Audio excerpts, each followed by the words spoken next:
light a campfire. With s'mores? Of course with s'mores. If you have a campfire, s'mores are practically mandatory. But the fire can also be used to be dangerous, like when a fire breaks out in the forest.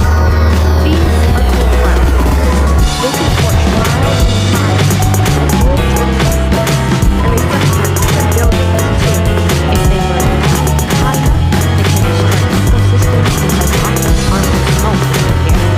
So here, you will be answering the question about wildfires. Do you remember the question you just asked? How are wildfires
to start and spread.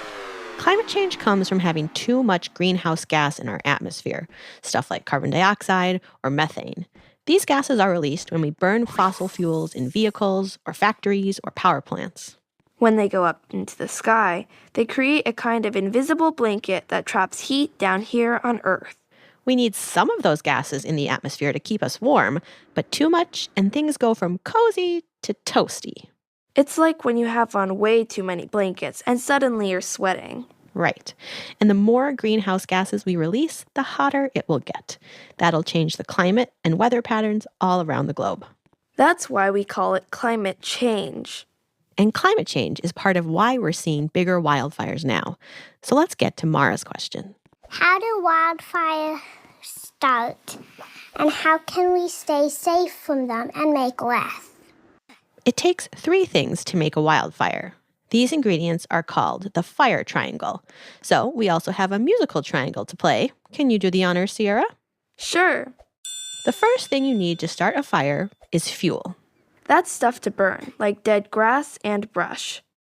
Then you need heat. Enough heat to light the fire, so maybe from a lightning strike, or a firework, or a campfire that wasn't put out properly. And lastly, you need oxygen. The chemical element that we breathe from the air, so that's always around us. In the western United States, the cycle of the seasons feeds this fire triangle every year. During cool, rainy winters, grasses and brush can grow a lot. But then the hot, dry summer comes. And those plants die out, becoming perfect food for a hungry fire. So naturally, forests have a lot of burnable fuel and oxygen, so sometimes all it takes is a spark to get things burning. Even though the big wildfires we see these days can feel very new, there have been fires in the western United States for a really long time. Brains On producer Menaka Wilhelm looked into what this landscape was like a long time ago. Hi, Sierra. Hi, Menaka. So, indigenous people have lived with fire for thousands of years. Margot Robbins told me about that. She lives on the Yurok Reservation in the land that's now Northern California, and she works with fire today to take care of the land. She told us that fire story that we started the episode with. And I also asked her about what Californian forests were like a few hundred years ago, like before Europeans colonized America. At that time, you could easily walk through the forest any place. There wasn't a bunch of brush on the ground.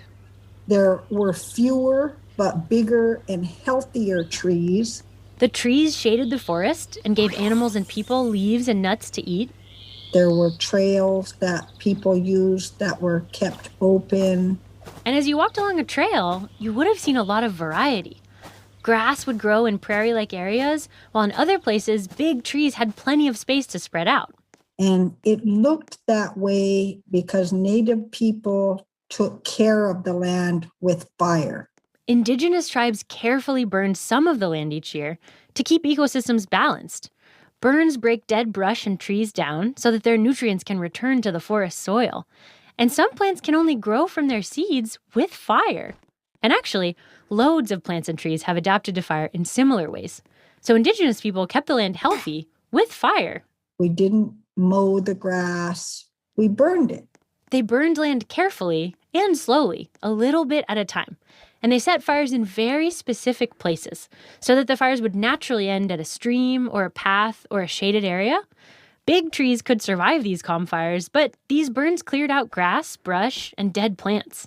So wildfires work differently then, too. A wildfire that may have been started by lightning, it wouldn't go that far. Remember that triangle of things that you need to start a fire? You need fuel, heat, and oxygen. And it's pretty much impossible for us to control the heat or the oxygen in a forest like California's. They're just always going to be there. But routine burning kept the fuel part of that triangle in check. With less fuel, fires didn't get so big and they didn't travel so far. So that worked for a long time. But about 150 years ago, these routine burns stopped. The United States of America's government decided that we were going to put out all fires as fast as possible. That's Sasha Berleman. She's a fire ecologist who also works on using fire to keep the land healthy now. She says as European Americans invaded the western part of North America, they ignored how indigenous tribes tended the land. We'll use the trees as we please. The skies will be smoke-free. And in every year without fire, more grass and brush and little trees grow. And that means more fire fuel building up on forest floors. The forest isn't getting cleaned, and it's just accumulating more and more trees.